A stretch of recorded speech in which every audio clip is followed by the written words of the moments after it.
बिस्मिल्लाहिर्रहमानिर्रहीम। तो हम पढ़ रहे हैं क्वाड्रेटिक इक्वेशन को क्वाड्रेटिक फार्मूले की मदद से हम कैसे सॉल्व कर सकते हैं। तो उसके लिए हम कौन से तरीके अपनाएंगे, कैसे उसको सॉल्व करेंगे। तो सबसे पहले मैं क्वाड्रेटिक इक्वेशन की स्टैंडर्ड फॉर्म लिख देता हूँ। A x square plus b x plus c is equal to zero.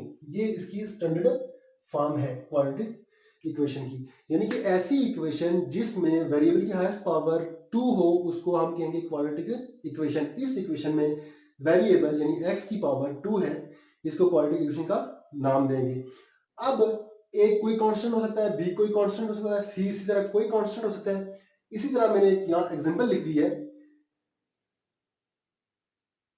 ये इक्वेशन मैंने लिख दी है, उसको हम सॉल्व करके देखेंगे कि वो इस फार्मूले के तहत कैसे सॉल्व होगी। अब चूंकि ये स्टैंडर्ड फॉर्म है, ये स्टैंडर्ड फॉर्म में नहीं लिखी हुई। हमने पढ़ा है कि मैथमेटिक्स में मैथमेटिकल एक्सप्रेशन को सबसे पहले हम वो उसको डिसेंडिंग ऑर्डर में लिखते हैं। सबसे पहले हाईएस्ट पावर, फिर उससे कम, फिर उससे कम, फिर लास्ट पे सबसे कम पावर को लिखा जाता है। अब इस इक्वेशन को अगर मैं लिखूं तो 5x के 5x के जो टर्म है, ये इसमें वेरिएबल की हाईएस्ट पावर यूज हो रही है, इसको सबसे पहले लिखेंगे।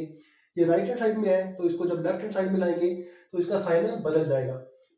5x स्केयर माइनस का हो जाएगा, उसके बाद छोटी पावर x की प्लस 9x स्केयर, उसके बाद कांस्टेंट लास्ट पे 2 इज इक्वल टू जीरो बच जाएगा। अब पहले नंबर में हमारे पास माइनस का नंबर आ रहा है जो कि पॉजिटिव हो तो ज्यादा बेहतर रहेगा। इस माइनस के नंबर को खत्म करने के लिए हम पूरी इक्वेशन को माइनस से मल्टीप्लाई कर देंगे। जो पॉजिटिव नंबर है नेगेटिव हो जाएंगे और जो नेगेटिव नंबर है वो पॉजिटिव हो जाएंगे।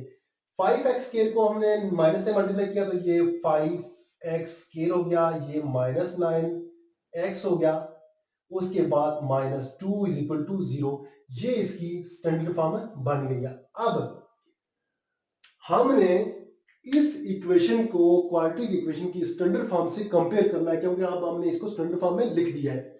अब x के साथ जो कोफिशिएंट इस्तेमाल हो रहा है, यहाँ a हो रहा है, यहाँ x के साथ जो कोफिशिएंट इस्तेमाल हो रहा है वो 5 है।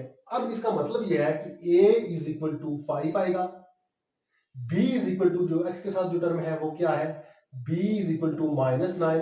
इसी तरह c के साथ जो नंबर है यहाँ वो क्या है, वो माइनस 2 है। हमें इसके बाद क्वाड्रेटिक फार्मूला हमारे जहन में होना चाहिए, वो हमें याद होना चाहिए कि वो क्या है। उस फार्मूले में ये वैल्यूज पुट करेंगे तो हमारा इस इक्वेशन का सोल्यूशन आ जाएगा। अब जो क्वाड्रेटिक फार्मूला है वो है x is equal to minus b plus minus b square minus 4ac divide by 2a। Simple, हम इसमें a b c की वैल्यूज पुट करेंगे, हमारे पास सोल्यूशन आ जाएगा। कैसे? x is equal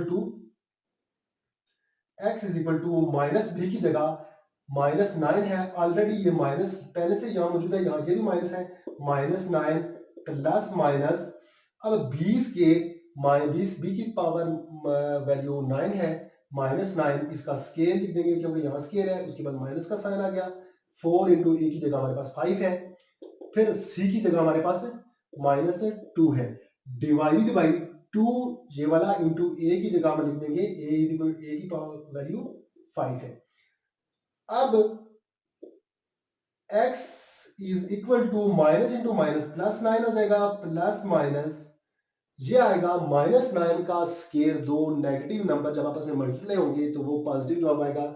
9 multiply by 9 81, minus का साइन आगे है, minus multiply by minus 4 multiply by minus 4 multiply by 5 is equal to minus 20, minus 20 multiply by minus 2 is equal to plus 40, divide by 2 into 5 10 जवाब आएगा। इसी step को मैं यहां दोबारा यहां लिख देता हूं, x is equal to 9 plus minus 81 plus 20 divide by 10। अब इसको मजीद सिंप्लीफाई करेंगे। सिंप्लीफाई क्या करेंगे, रूट के अंदर जो चीजें प्लस हो रही है उनको प्लस करेंगे। x is equal to 9 plus minus 81 plus 20 ये आएगा 121 डिवाइड बाई 10। आसान। फार्मूला है। सबसे जो इजीली हम जिस मेथड के तहत क्वाड्रेटिक इक्वेशन को सॉल्व करते हैं वो सबसे आसान यही है कि फार्मूला, सिर्फ आपको फार्मूला याद होना चाहिए, उसमें वैल्यूज पुट करेंगे हमारे पास सोल्यूशन आ जाएगा।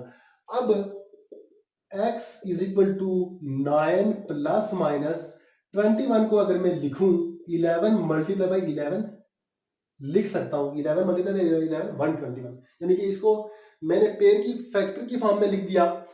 अब divide by 10 x is equal to 9 plus minus, इसको लिख सकता हूं 11 का स्केयर डिवाइड बाई 10। अब स्केयर और रूट कट जाएगा, कैंसिल हो जाएंगे, ये हमारे पास बचेगा x is equal to 9 plus minus 11 divide by 10। अब यहां एक जो काम की बात यह है कि जिस इक्वेशन की पावर जितनी होगी उतने ही उसके सॉल्यूशन आएंगे। मसलन क्वाड्रेटिक इक्वेशन में हाईएस्ट पावर, वेरिएबल की हाईएस्ट पावर 2 होती है, तो इसी तरह जो इसके सॉल्यूशन आएंगे वो भी 2 होंगे। अगर किसी इक्वेशन में उसमें वेरिएबल की हाईएस्ट पावर 3 होगी तो उसके सॉल्यूशन भी 3 आएंगे, इसी तरह 4 5 6 चलते रहेंगे। और लीनियर इक्वेशन में जिसमें वेरिएबल की हाईएस्ट पावर 1 होती है उसका सिर्फ एक सॉल्यूशन होता है। अब इसको मैं लिख सकता हूं x is equal to 9 plus 11 divide by 10, ये वाला प्लस लिख दिया। उसके बाद r x is equal to 9 minus 11 divide by 10, एक दफा प्लस में लिख दिया, एक दफा माइनस में लिख दिया। अब क्या होगा, x is equal to 9 plus 11 20 divide by 10, 10 one time 10, 10 two time is equal to 2, x की एक वैल्यू आ गई हमारे पास 2। अब यहां इसी तरह यहां क्या होगा, x इज इक्वल टू 9 में से 11 में से 9 निकालेंगे तो ये बचेगा हमारे पास minus 2 divide by 10, 2 one time 2 और 2 5 time, x is equal to minus 1 divide by 5, यानी कि x की हमारे पास एक ये वैल्यू आ गई और एक ये वैल्यू आ गई। इस इक्वेशन को हमने सॉल्व किया, क्वाड्रेटिक इक्वेशन थी जिसके दो सॉल्यूशन आए, एक solution x is equal to 2 और दूसरा solution x is equal to minus 1/5। तो इंशाल्लाह नेक्स्ट वीडियो में हम क्वाड्रेटिक इक्वेशन का दूसरा मेथड पढ़ेंगे, थ्रू कंप्लीटिंग स्केयर हम इसको कैसे सॉल्व कर सकते हैं। उसके बाद जो तीसरा तरीका है उसको भी हम डिस्कस करेंगे। Thank you.